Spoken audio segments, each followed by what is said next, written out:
Son las 8 de la mañana, las 7 en Canarias. Matinal Cadena SER. Con Sergio Soto. ¿Qué tal? Buenos días. Empezamos el domingo pendientes otra vez del fuego y de los últimos ataques de Rusia en Ucrania que oscurecen ese paso adelante que parecía el acuerdo para desbloquear la salida de cereales. Pero las últimas horas nos dejan una novedad en materia de salud. La OMS ha declarado el nivel más alto de alerta para la viruela del mono. He decidido que el brote global de la viruela del mono representa una emergencia pública a nivel internacional.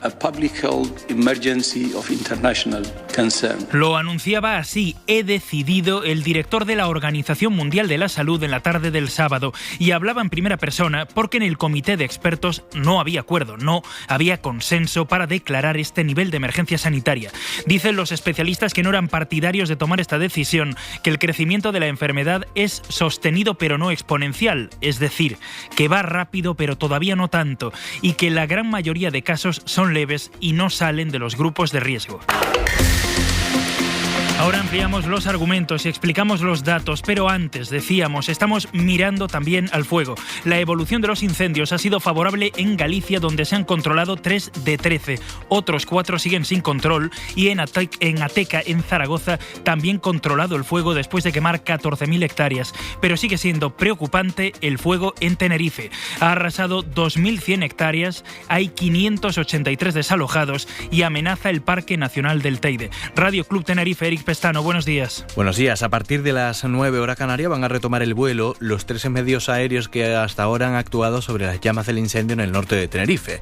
Este domingo van a tener un refuerzo, se suma al dispositivo otro hidroavión que aterrizó en las últimas horas en Canarias y además otros 40 efectivos de la Unidad Militar de Emergencias que proceden desde Sevilla. Los esfuerzos por apagar este incendio se concentran ahí, de hecho se han trasladado medios desde las Islas del Hierro, de La Gomera, de La Palma y de Gran Canaria, pero es que al gobierno de Canarias le preocupa especialmente las altas temperaturas que desde hoy van a alcanzar los 40 grados en las islas. Tenemos que intentar al máximo controlar este incendio si es posible antes de que las cosas se pongan peor. Ese es el objetivo del presidente Ángel Víctor Torres, que coincide con el desalojo de 583 personas de sus viviendas después de que el fuego afecte ya a los municipios de Los Realejos, de San Juan de la Rambla, La Guancha e Icod de los Vinos. Algunos de esos vecinos han alojado en hoteles habilitados por el Cabildo de Tenerife y otros muchos en viviendas de familiares. Ese es el caso de Antonia, que va casi con lo opuesto a casa de su hermano y con algunos papeles.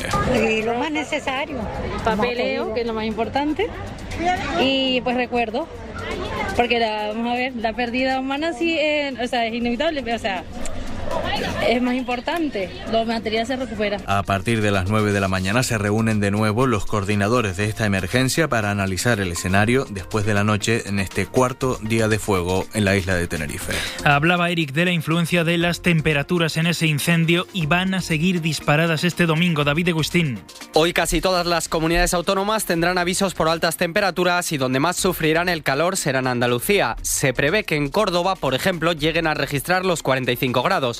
En casi todo el país los termómetros rebasarán los 36 grados y las excepciones serán la costa gallega y la cantábrica, donde no llegarán a los 25 grados. Sí llegarán a los 30 en la costa mediterránea y en las Islas Canarias.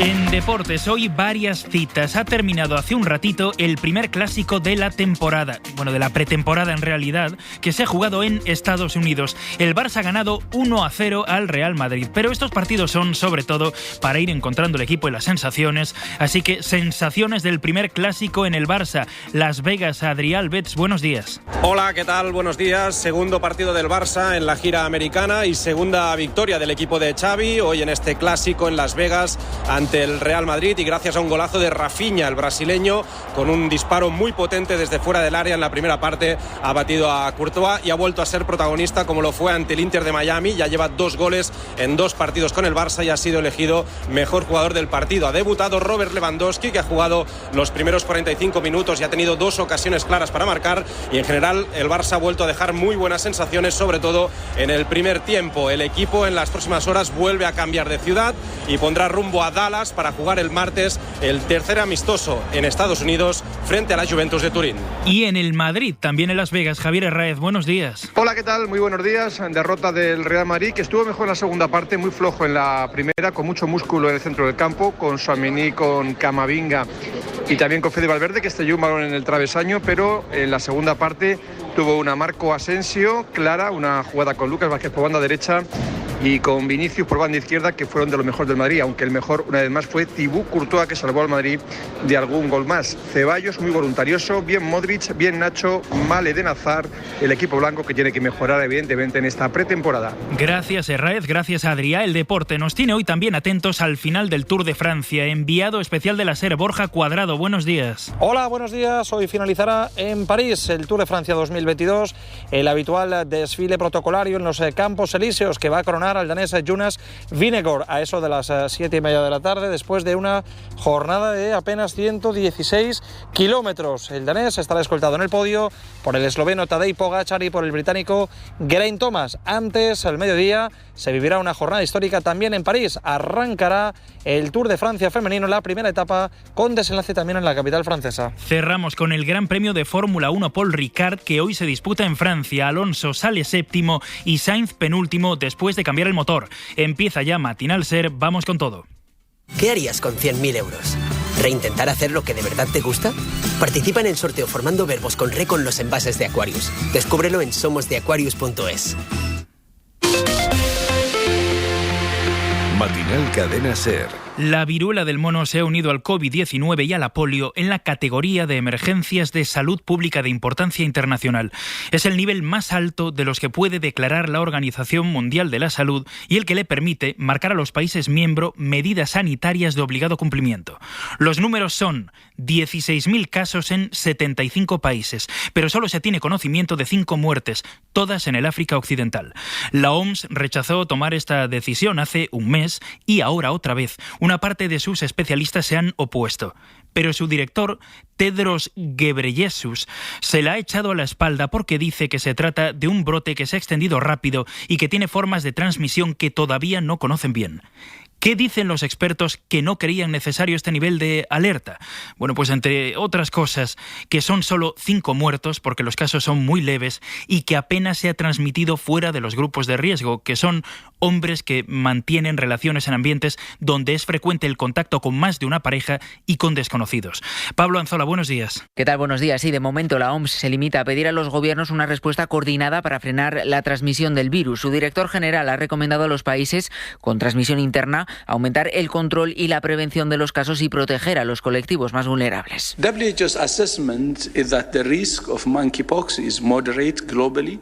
Dice el director de la OMS que el riesgo es moderado a nivel internacional, pero elevado en Europa y que no se puede ignorar el peligro que supone el virus para la salud humana. Una declaración que ha salido de un comité totalmente dividido, algo que no ha extrañado a muchos especialistas que no esperaban esta decisión, dada la levedad y el crecimiento sostenido y no exponencial de los casos. Daniel López Acuña es epidemiólogo y ha hablado a la SER.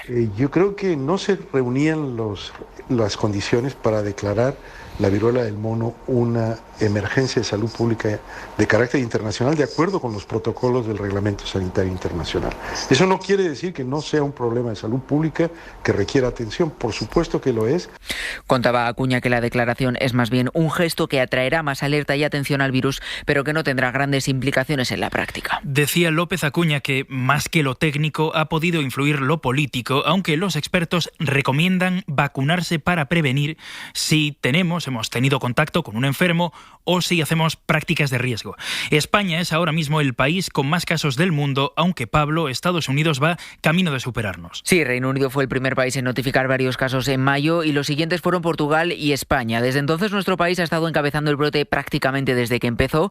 Primero fue Madrid, donde se detectaron algunos casos, y después una fiesta multitudinaria en Gran Canaria elevó los contagios. Desde entonces los casos han ido creciendo de forma sostenida en toda Europa. A mediados de junio el continente ya tenía 2.000 detectados, que crecían en un mes hasta los 5.000. A principios de julio la viruela del mono estaba ya presente en 53 países. El caso es que esa cifra casi se ha triplicado en poco menos de 3 semanas. Ya son más de 16.000 casos presentes en 75 países diferentes. El nuestro, España, es el más afectado del mundo, con más de 3.500. Gracias, Pablo. De la guerra en Ucrania.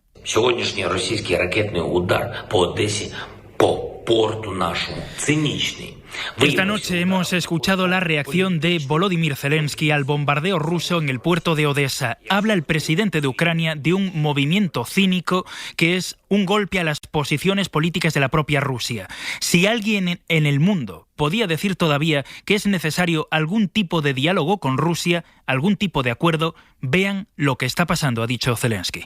El bombardeo ruso, solo unas horas después de comprometerse a permitir la salida de cereales, toneladas de cereal que llevan semanas bloqueadas en los puertos ucranianos y que pueden aliviar hambrunas y el precio mundial de los alimentos, ese bombardeo pone en duda si Rusia va a permitir reanudar las exportaciones en las próximas horas.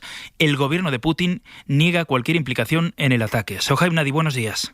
Buenos días, Sergio. Apenas un día después de que Rusia se comprometiera a no atacar los principales puertos ucranianos para garantizar la llegada de ayuda humanitaria, el gobierno ucraniano ha informado que 2 misiles rusos han impactado contra varias infraestructuras en el puerto de Odessa, el más importante con salida al Mar Negro.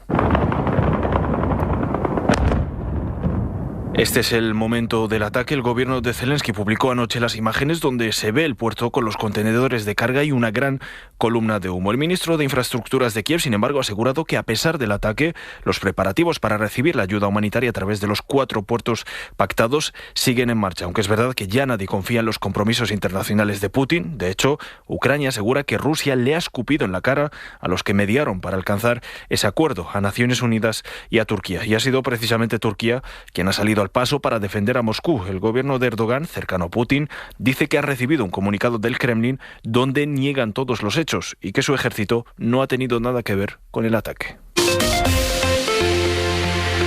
En ese texto vamos a prohibir que las compañías puedan trasladar los costes a la clase media trabajadora. Con un discurso más político que organizacional, con mucho de mirada externa y menos de los asuntos internos, Pedro Sánchez ha hablado este sábado ante el comité del PSOE que ha ratificado sus cambios. El presidente del gobierno se ha centrado en marcar perfil para que las victorias electorales que pretende sirvan de pegamento del partido y así ha puesto sobre la mesa su versión fuerte. No permitirá que Europa nos imponga un recorte del gas.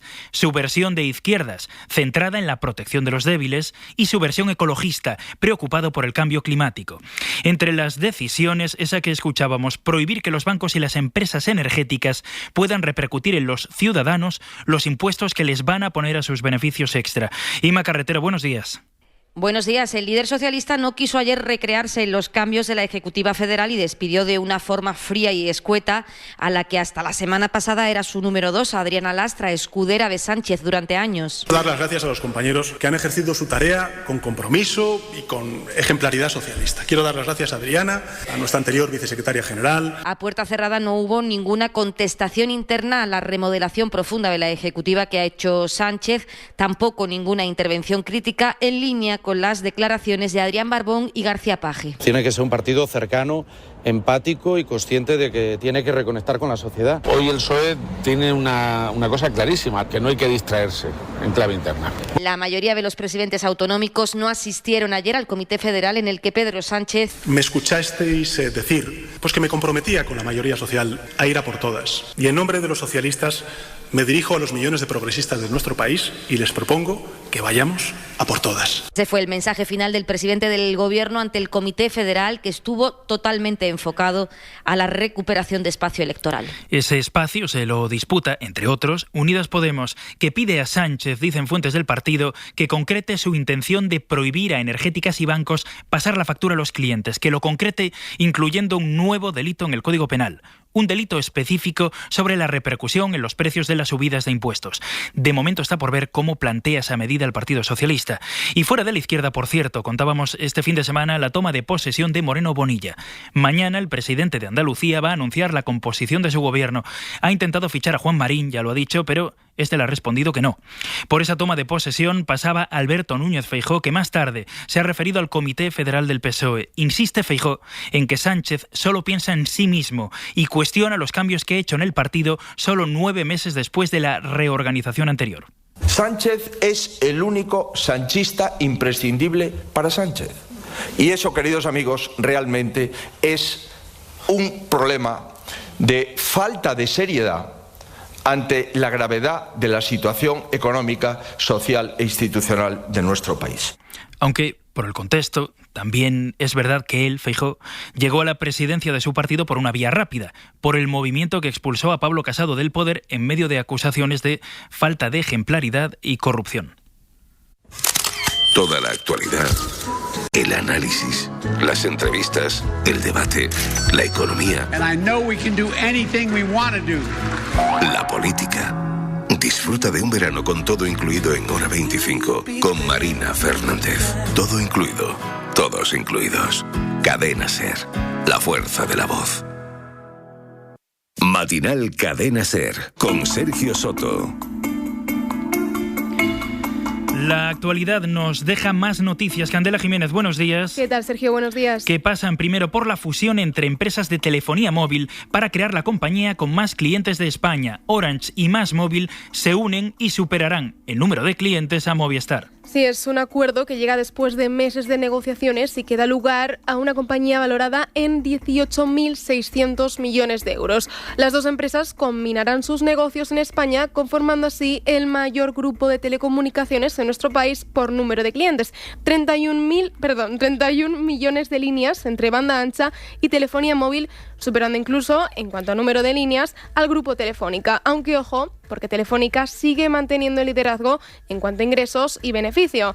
No lo notarán en principio los clientes porque Orange y MásMóvil, que integran marcas comerciales como Yoigo o Euskaltel, seguirán operando de la misma forma hasta ahora y mantendrán sus firmas comerciales hasta al menos junio de 2023. Por cierto, con esta integración se repartirán casi 6.000 millones de euros en superdividendos entre los accionistas de las dos compañías. En Madrid ha quedado controlado esta noche el incendio que afectaba al mercado de productos frescos más grande de Europa. El fuego ha quemado la mitad de una de las naves de Mercamadrid, en concreto la nave de frutas. Cuando han llegado las primeras dotaciones de los bomberos del Ayuntamiento de Madrid, el fuego estaba muy desarrollado, aunque el siniestro no ha causado heridos ni intoxicados. Todavía se desconoce el origen del incendio. Y en Cádiz, vinculados a un negocio de tatuajes, Sanidad ha detectado 12 casos de viruela del mono. La Consejería de Salud ha activado la búsqueda de otros posibles casos y de sus contactos. Ninguna de las 12 personas que han contraído la viruela del mono ha tenido que ser hospitalizada, según informa la Junta de Andalucía. De momento, la tienda de tatuajes está cerrada por precaución. Desde la Junta indican que las técnicas utilizadas para realizar tatuajes y piercings necesitan unas condiciones higiénicas concretas, como por ejemplo la desinfección de manos y utilización de guantes para no favorecer la transmisión de la viruela del mono. Además, prisión para un miembro del ejército que falsificó una receta para poder retirar Viagra de la farmacia militar. Pedro Jiménez. El subteniente estaba destinado en la farmacia militar de Pisuerga, en Valladolid, cuando ocurrieron los hechos. Retiró 3 envases de Viagra y cuando la capitán que estaba al mando le advirtió de que debía presentarle receta, le presentó una firmada por un teniente coronel en la reserva que en aquel momento era comandante médico. La Viagra estaba escrita a boli. El tribunal militar condenó al subteniente a 1 año y medio de prisión por deslealtad y ahora el Supremo confirma la sentencia. Dice la Sala de lo Militar que el delito fue intencionado porque el recurrente presentó la receta para este medicamento de disfunción eréctil manipulada, de forma que la misma no se ajustaba a la realidad y que él sabía que el médico no se lo había recetado, con lo que es sencillo concluir que conocía la falsedad contenida en la receta. Y fuera de nuestro país comienzan a tenderse lazos diplomáticos entre Arabia Saudí e Irán, países que llevaban varios años enfrentados con sus relaciones congeladas por los conflictos entre ellos. Este sábado se ha confirmado que la primera reunión oficial entre ambos tendrá lugar dentro de poco en la capital de Irak. Edu Hernández. En una entrevista para la televisión, el ministro de Asuntos Exteriores, Fuad Hussein, afirmaba que la reunión tendrá lugar en Bagdad, ya que Irak ha sido el mediador entre ambos países con el objetivo de retomar las relaciones. Y no sería la primera vez que se reúnen en este país. El ministro asegura que ya ha habido hasta 5 encuentros desde el pasado abril, en este caso a puerta cerrada. Las relaciones diplomáticas entre ambos países no existían desde 2016, cuando algunas de las sedes diplomáticas de Arabia Saudí fueron atacadas en Irán por la ejecución de un religioso chií, en este caso en el Reino Árabe. De momento se desconoce la fecha exacta de la reunión.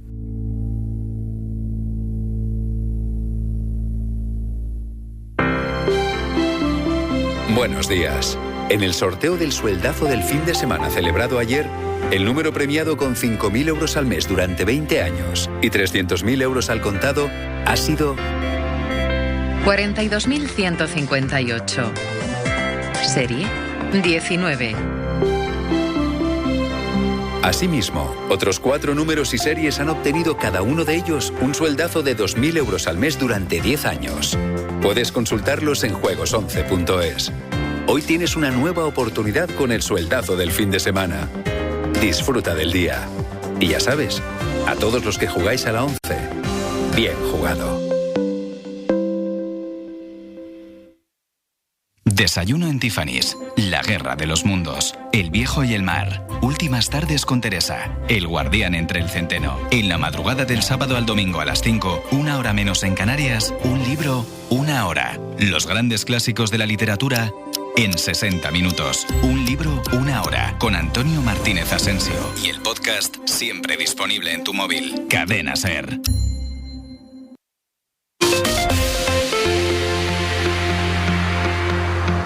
Un vistazo a lo que supuso el confinamiento, solo un vistazo superficial, nos permite ver algunos de los cambios que facilitó y que pueden haber venido para quedarse. No todos son malos. Por ejemplo, tantas horas de encierro abrieron la puerta a la puerta de la escapada a través de la lectura para miles de personas. Buscamos salir a través de los libros. Y lo mejor es que hemos seguido con ese hábito.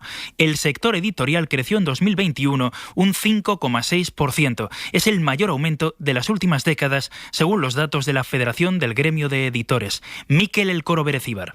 Se cumplen 550 años del primer libro impreso en España. El Sinodal de Aguila Fuente, que es como se llamaba, se publicó en Segovia con una tirada de unos 200 ejemplares. Medio milenio no pasa en vano y hoy en día la tirada media de un libro se mantiene en más de 3.500 ejemplares y va creciendo. El sector del libro goza de buena salud. El crecimiento en venta de ejemplares ha sido 5,9%, en facturación del 5,6%. Ese es un dato importante y relevante, porque eso quiere decir que lo que se ha vendido es más ejemplares, no ha habido alza de precios, al contrario, ha habido una muy ligera disminución del precio medio y por lo tanto se han vendido más libros y los españoles han leído mucho más. Es Daniel Fernández, presidente de la Federación de Gremios de Editores de España, federación que ha publicado estos datos. Lo que más se vende sigue siendo la ficción para adultos y lo corroboran los lectores. Yo leo de todo. Normalmente leo novela. De temas históricos. Los románticos me gustan un montón. También me gustan los que son como thrillers, ¿sabes? La fantasía, ¿no? Y como otros mundos y demás. Que me quiero comprar todos los libros de Harry Potter. Tenía que decirlo.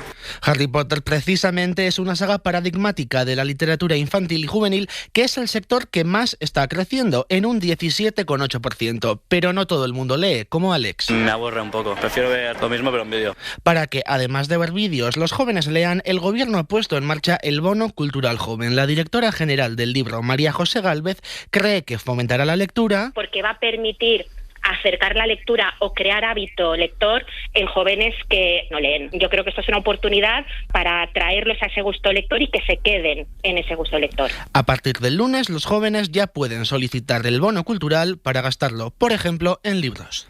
Pero el confinamiento nos dejó también otras secuelas. Anoche escuchamos en Hora 25 a Leonor y Raquel. Diagnosticada la tengo desde hace 2 meses de forma oficial. Es un médico que te dice esto es lo que te ocurre y por lo tanto tienes que estar de baja porque tienes que parar o te puedes asomar a un abismo muy peligroso.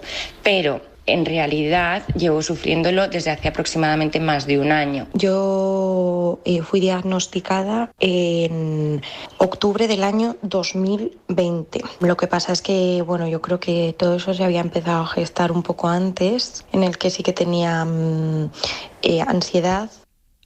Ellas son 2 ejemplos de lo que apuntan los estudios acerca de cómo la otra pandemia, la de la salud mental, oscurecida entre las urgencias de los muertos, avanzaba en silencio. Porque, según los informes, según esos estudios, durante este tiempo nos hemos enfrentado a un infradiagnóstico de la depresión y la ansiedad de entre el 20 y el 50% de los casos. También lo cree el periodista y escritor Anxo Lugilde, que recayó en aquellos días de una depresión que le acompaña desde hace 30 años. Nos lo contaba así. Sí, la pandemia ha sido un desastre, porque a mí, por ejemplo, claro, pues mi Prozac, yo pude dejar toda la medicación y mi Prozac era caminar. Tuve una recaída brutal de la que todavía, pues bueno, me duró un año y algo, ¿no? La depresión, bueno, es una enfermedad del alma que se manifiesta a través de circuitos cerebrales, pero sobre todo es un secuestro. La depresión es una secuestradora.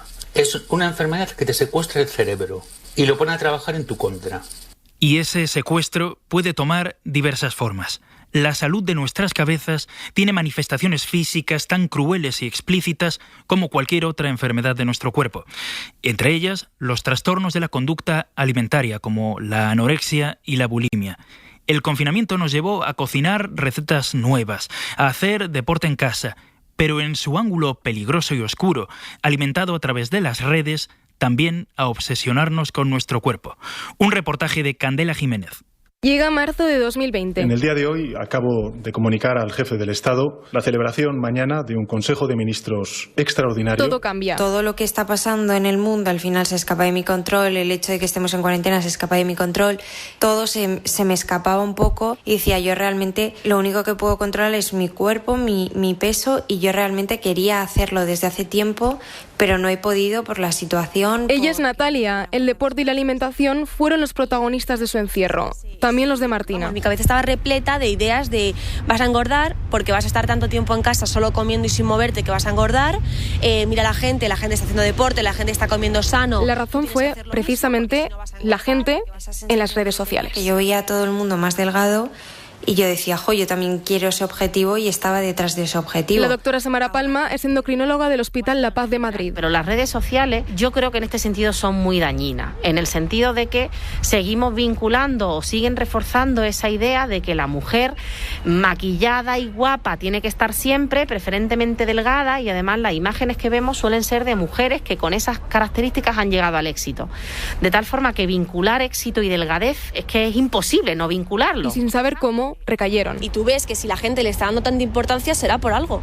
Y a lo mejor tú has aprendido o has estado un tiempo estable y has visto que tu vida no se puede resumir en eso y que tienes muchas más cosas, pero de repente ves que la gente le está dando tanta importancia y a lo mejor dices, pues es que a lo mejor sí que le tengo que dar importancia ahora. En algunos casos fue mucho peor que la primera vez, como el de Natalia. Y salí de la ducha y me mareé muchísimo, pero me mareé al punto de que es que me caía. Ese día yo sentí como que me iba, o sea, que no estaba. O sea, no era consciente de que todo esto me podía llevar a la muerte. La psicóloga Marta García arroja un mensaje de luz. A las personas que están tan preocupadas por sus cuerpos y por todo lo que ven en redes sociales, les diría que dejen de seguir a todas las cuentas que activan esas conductas de querer cambiar su cuerpo. No tan solo es importante lo que consumimos a un plano alimentario, ¿no?, sino también a un plano de estímulos, de conocimiento, de imágenes. Una desintoxicación de un mundo irreal que nos bombardeó durante la pandemia y que sigue teniendo secuelas a día de hoy para alcanzar una vida plena y real. Poder alcanzar la playa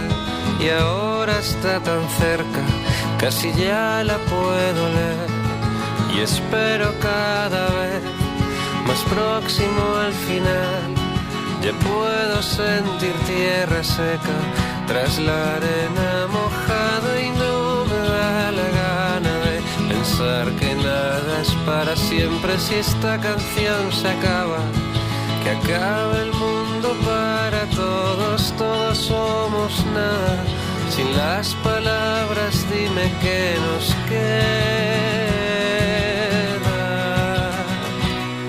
Y vuelven algunas rimas a mi mente cansada, partes de guiones que creía olvidadas, melodías que una vez pensé que iba a perder, se tornan ahora bellas y valientes sinfonías. Y hace tiempo que yo ya me fui, yo siempre me estoy yendo, pero siempre estoy contigo, aunque a veces pienses que no hay nada cuando me quedo mirando, como si estuviera ausente, es porque estoy viajando, no pienses que voy a perderme.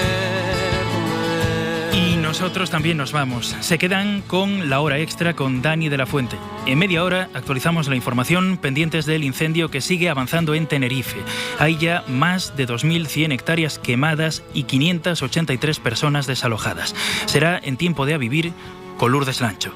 Que tengan un feliz domingo y un feliz verano. Adiós. Seguirá girando cuando ya no quede nada y nosotros Vaguemos por la historia como simples hombres solitarios, reyes que perdieron todo lo que tanto amaban por quererlo demasiado. Y lo intento cada día, ser todo lo que había imaginado, y me encuentro que la vida siempre tiene... Matinal Cadena SER con Sergio Soto.